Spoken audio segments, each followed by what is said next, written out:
किसान साथियों राम राम। आशा करता हूं आप सब ठीक ठाक हो। साथियों, पिछले वीडियो में हमने ये चर्चा की कि कौन कौन सी सरसों की किस्में जो हैं किसान के लिए बढ़िया पैदावार देने वाली है। और इस वीडियो में हम चर्चा करने वाले हैं कि वो जो किस्में हैं जो मैंने कल वाले वीडियो में बताई थी, उन किस्मों का किस खेत के अंदर बिजाई करना ठीक रहेगा, कौन से खेत के लिए कौन सी किस्म बढ़िया है। क्योंकि हमारे एरिया में आप सभी को पता है कि रेतीली ज़मीनें भी हैं, दोलड़े ढाल की ज़मीनें भी हैं और पक्की ज़मीनें भी हैं।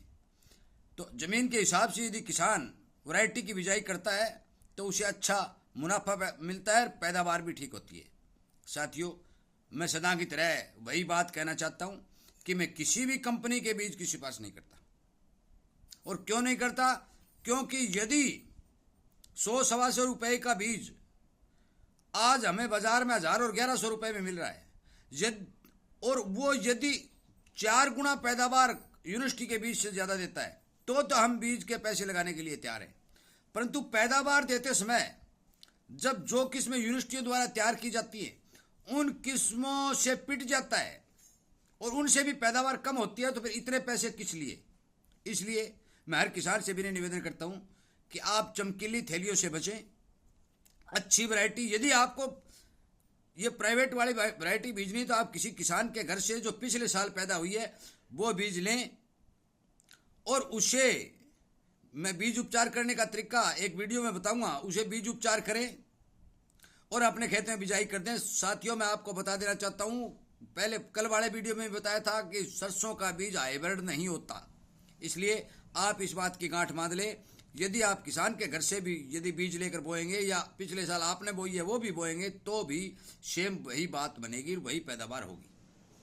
साथियों, इसी तरह की जानकारी जो मैं आज देने जा रहा हूँ, हर तरह से किसान को सावधान और सचेत करने के लिए वीडियो के माध्यम से किसान तक पहुँचा रहा हूँ। और आपसे विनय निवेदन करता हूँ कि आपको समय पर इस तरह की जानकारी मिलती रहे, इसलिए आप इस चैनल के साथ जुड़े, सब्सक्राइब करें, इसके सामने वाली घंटी का बटन दबा करके मेरे द्वारा बनाए गए वीडियो का लाभ उठाएं। इन बातों को ज़्यादा से ज़्यादा किसानों तक पहुंचा करके उन्हें भी इन बातों के बारे में बताएं कि इस वैरायटी का चयन इस ज़मीन में किया जाता है, और जो वैरायटी यूनिवर्सिटियों द्वारा तैयार की जाती हैं उन वैरायटियों में दम होता है, वो पैदावार अच्छी देती हैं।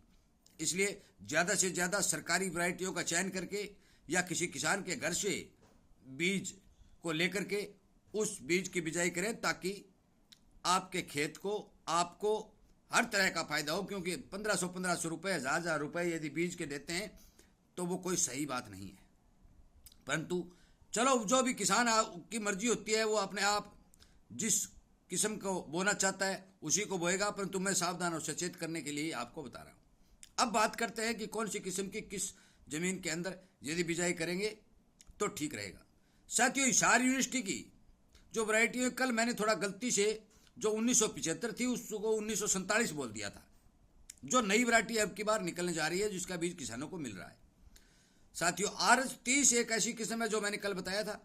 हर प्रकार की जमीन में आप उसकी बुआई कर सकते हैं, बेझिझक कर सकते हैं, चाहे वो पक्की जमीन हो, चाहे वो रेत की जमीन हो, चाहे वो दोलड़े खेत की जमीन हो, हर जमीन के अंदर वो वैरायटी सक्सेसफुल और फुल कामयाब है। ये बात नोट करने वाली है। नंबर 2, यदि 725 और 749 किस्म की आज बिजाई करते हैं तो आप उन वैरायटियों के लिए विशेष तौर पर ध्यान रखने वाली बात है कि ज्यादा पक्की और ज्यादा उपजाऊ जमीन के अंदर यदि इस दोनों ही वैरायटियों की बिजाई की जाएगी तो ये ज्यादा से ज्यादा हाइट लेंगी और प्रोडक्शन इतना नहीं निकालेंगी। परंतु यदि दोलड़ी जमीन में और नरम खेतों के अंदर इन वैरायटियों की बिजाई की जाएगी तो आप मान के चलो कि ये दोनों ही वैरायटियां अच्छी पैदावार देंगी। ठीक है, मैं मानता हूं पत्ता चौड़ा होने के कारण फंगस की शिकायत इसमें ज़्यादा आती है, परंतु ज़मीन के हिसाब से मैं आज बता रहा हूँ कि यदि हमारे एरिया में लगभग दोलड़ी ज़मीन है, रेतीली ज़मीन है, उन ज़मीनों के अंदर 725 और 749 दोनों ही हिसार यूनिवर्सिटी की वैरायटी कामयाब है।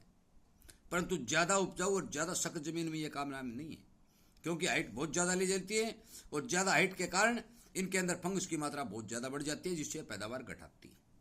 अब बात करते हैं 1975 की। साथियों, 1975 749 में से निकाली हुई किस्म है, और बुआई करने पर पता चलेगा कि इसकी हाइट हमारे एरिया में कितने लेती है। परंतु मुझे लगता है कि इसका भी चौड़ा पत्ता है, हाइट ज़्यादा लेती है। तो इसकी बिजाई जब किसान करेंगे, जो फीडबैक आएगा उसके हिसाब से मैं इसको आपको बता दूंगा कि ये किस जमीन में कामयाब है। परंतु मेरा कहना है कि 700 ये RS-30 हर किसान कहीं भी बो सकता है, कामयाब है। परंतु 49 और 25 दोनों इस बात को ध्यान में रखे बोए कि आपकी जमीन की स्थिति क्या है। साथियों, इसके बाद आती है जो मैंने भरतपुर की गिरिराज और राधिका बताई थी, वो दोनों ही वैरायटियां साथियों रेतीली जमीन के लिए कामयाब नहीं है। टिब्बा जिन किसानों के खेतों में है, बालू मिट्टी जिन किसानों के खेत में है, उस जमीन के अंदर राधिका और गिरिराज की बिजाई न करें। क्यों नहीं करें? इनका पत्ता छोटा है, फलियां ज्यादा लगती है, फुटाव ज्यादा आता है, दाना मोटा होता है, तेल की मात्रा इन सभी वैरायटियों में ज्यादा है। थोड़ी 30 में तो कम है, परंतु 725, 49 गिरिराज और भरतपुर वाली ये राधिका है, इन सभी में 40+ का तेल देखने को मिलता है। परंतु ये दोनों ही वैरायटियां रेतीले एरिया में टिब्बे के ऊपर ये कामयाब नहीं है। इसलिए इस बात का ध्यान रखें कि जिन किसान भाइयों का खेत में ज्यादा रेतीली मिट्टी है, वो इन किस्मों की बजाय 725 और 749 लगाएं। RS-30 लगाते हैं तो बढ़िया भी बात है, क्योंकि वो तो कामयाब है, जिसमें कोई शक ही नहीं। और उसने भाई आपको सभी को पता है, उसने तो 10 साल 15 साल जब से वो वैरायटी निकली है, उससे ताबड़तोड़ वो पैदावार किसान को दे रही है। परंतु इसमें एक बात ध्यान रखने योग्य बात है कि RS-30 बहुत पुरानी वैरायटी हो चुकी है, इसके नकली बीज बनने की संभावना बहुत ज्यादा है। इस बात का विशेष करके ध्यान रखना, फार्म से, सरकारी दुकान से ही बीज लेना। अब मैं बताता हूं कि इनमें खाद किस किस तरह से डालनी है। वो खाद डालने के तरीके हर किस्म के साथियों अलग अलग है। यदि आप 749 बोएंगे तो उसमें अलग खाद पड़ेगी, 25 बोएंगे तो अलग पड़ेगी, 30 बोएंगे तो अलग पड़ेगी, गिरिराज बोएंगे तो अलग पड़ेगी, और राधिका बोएंगे तो अलग पड़ेगी। और क्यों पड़ेगी? क्योंकि ये जमीन के हिसाब से खाद की मात्रा इसमें दी जाती है। जिस तरह की जमीन में बोई जाती है उस हिसाब से ही इन किस्मों के अंदर खाद की मात्रा दी जाती है। अब हम कहते हैं कि ये क्या बात हुई कि जमीन के हिसाब से? हाँ साथियों, जमीन के हिसाब से, क्योंकि जो भरतपुर की वैरायटी है वो चाहे हिसार यूनिवर्सिटी की वैरायटी हो, हर वैरायटी तेल निकालने वाली वैरायटी होती है। सरसों में आपको पता है भी सबसे ज्यादा तेल मिलता है, और तेल के लिए, अच्छे उत्पादन के लिए, दाना मोटा बने, इन सभी बातों के लिए आप सभी को पता है कि तेल के अंदर कैल्शियम और सल्फर की बहुत भारी मात्रा पाई जाती है। इसलिए हमें अपने खेत के अंदर कैल्शियम और सल्फर दोनों का ही सही अनुपात करके प्रयोग करना पड़ेगा। साथियों, जो भी किसान सरसों की बिजाई करता है, उस किसान को ये सावधानी रखनी है कि आपके खेत के अंदर कैल्शियम और सल्फर की मात्रा कितनी है। यदि वो कम है तो वो इसका उपयोग ज़्यादा से ज़्यादा करें। साथियों, खाद, यूरिया, DAP, जिंक, इन सब बातों के ऊपर यदि हम बात करेंगे तो ये वीडियो फिर और ज़्यादा लंबा हो जाएगा। इसलिए इसका ये अलग से वीडियो बनाना ही संभव रहेगा, क्योंकि सरसों के अंदर खाद की मात्रा किसान कितना दे ताकि वो हाइट ज़्यादा न ले, ठीक फुटाव भी बना रहे, पैदावार भी ठीक हो, इस बार एक वीडियो और बनाया जाएगा। साथियों, मैं आपसे विनय निवेदन करता हूं कि जिन किस्मों की आप मैंने बताई है, यदि आप उनकी बिजाई करते हैं तो मेरे द्वारा बताई गई जमीनों के हिसाब से ही उन किस्मों की बिजाई करें, ताकि आपको किसी प्रकार का नुकसान ना हो।